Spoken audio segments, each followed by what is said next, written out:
Bismillahirrahmanirrahim. Selanjutnya, jadi 3 butir telah kita kaji sebelumnya, bahwasanya yang pertama virus corona ini adalah ayat dari ayat Allah. Yang kedua adalah virus corona adalah makhluk Allah yang bekerja di bawah kuasa Allah, terbatas, terukur, dan sementara. Yang ketiga, ini semua musibah ini adalah bima kasabat aydin nas, karena perbuatan manusia, walaupun hakikatnya adalah qudratullah, tidak lepas daripada qadar Allah.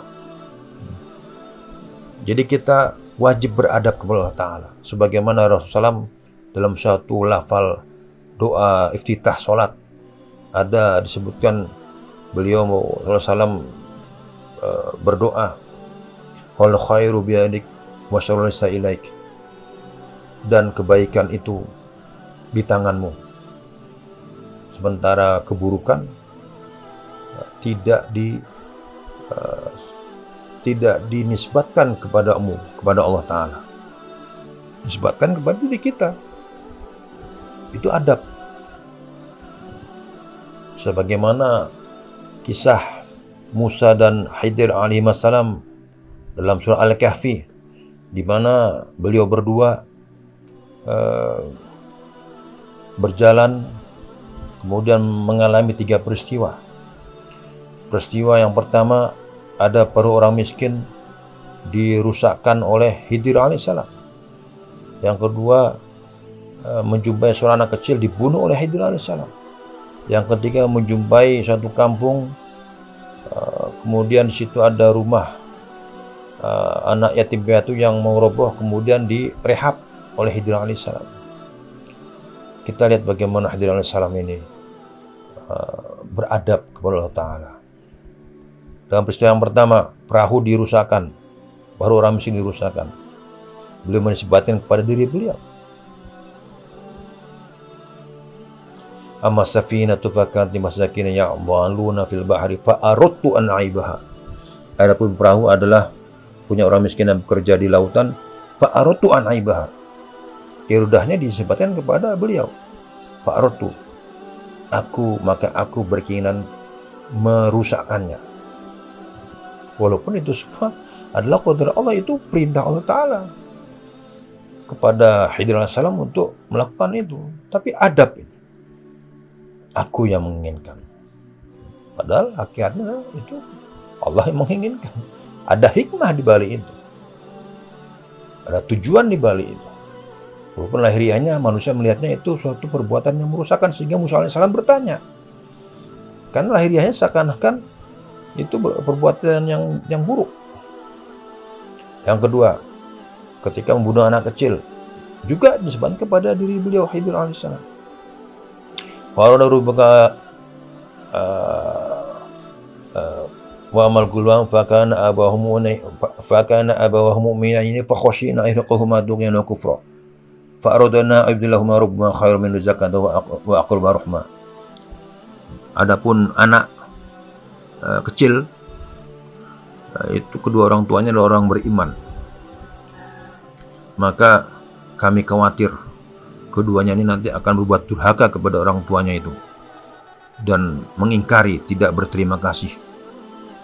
Maka kami menginginkan agar supaya Rabb keduanya, Allah, mengganti dengan yang lebih baik.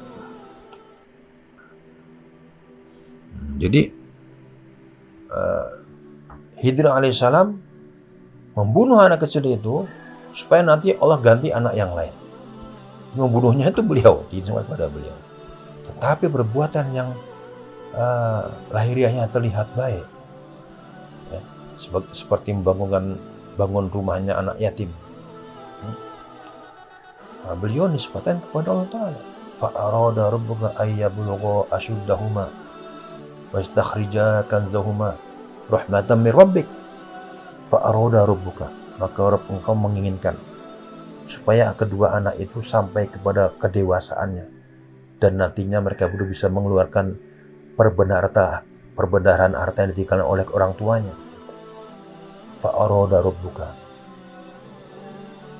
ini adab namanya. Jadi musibah ini kita harus akui Karena perbuatan manusia. Manusia berbuat maksiat, tertimpa adab ini, tertimpa musibah, sebagai teguran. Ya. Kemudian demikian juga Ibrahim alaihissalam. Hikayat tentang Ibrahim alaihissalam ini qaulu ta'ala, hikayat tentang Ibrahim alaihissalam. Fa idza maritu fahuwa yashfin. Maka jika aku sakit, maka dia Allah yang menyembuhkanku. Di situ tidak dipakai lafal fa idza maritu. Maritu fi'il lazim. Tidak memakai misalnya sifat fa idza amradoni, maka jika dia membuat aku sakit. Padahal sehat itu adalah karena Allah Ta'ala yang menyehatkan. Sakit itu juga tidak lepas daripada kuasa dan kehendaknya Allah manusia itu sakit. Tapi ini adab. Fa idza maritu, maka jika aku sakit, dia Allah yang menyembuhkan. Dia Allah yang menyembuhkan. Demikian juga ini. Fa bima kasabat aydina, karena perbuatan kita ini, perbuatan manusia.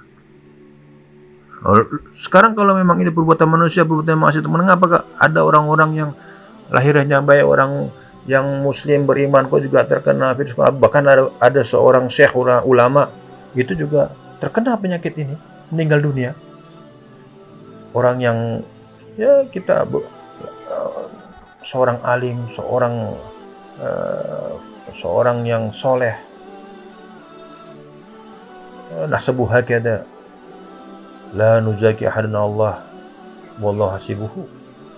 Ada seorang ulama di Timur Tengah sana yang meninggal terkena virus corona ini.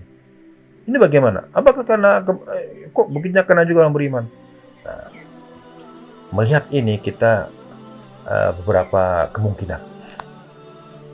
Yang pertama, berkemungkinan suatu musibah adab tertimpa suatu kaum. Ternyata orang yang tidak melakukan kemaksiatan juga terkena yang tinggal di situ. Bisa jadi orang-orang soleh, orang baik yang ada di situ tidak mencoba berbuat amar ma'ruf nahi munkar, membiarkan kemungkaran itu di depan matanya.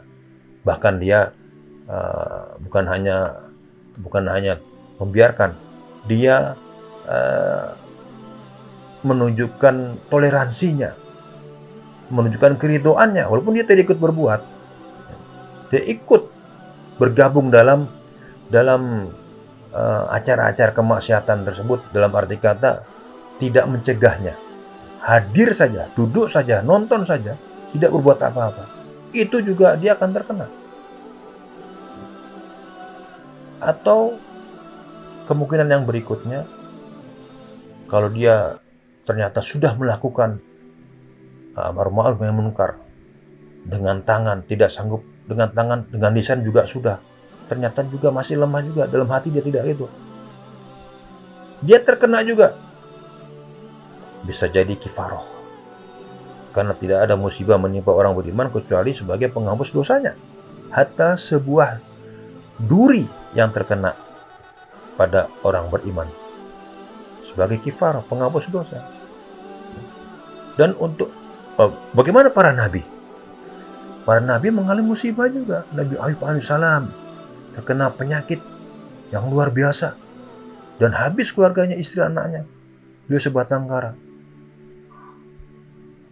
Demikian juga Rasulullah sendiri pernah mengalami sakit al-humma, panas tinggi yang sedemikian rupa.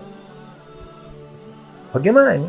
Jawabannya adalah untuk para nabi, orang-orang yang dekat kepada Allah ini, itu untuk meningkatkan derajatnya, untuk meningkatkan derajat keimanannya.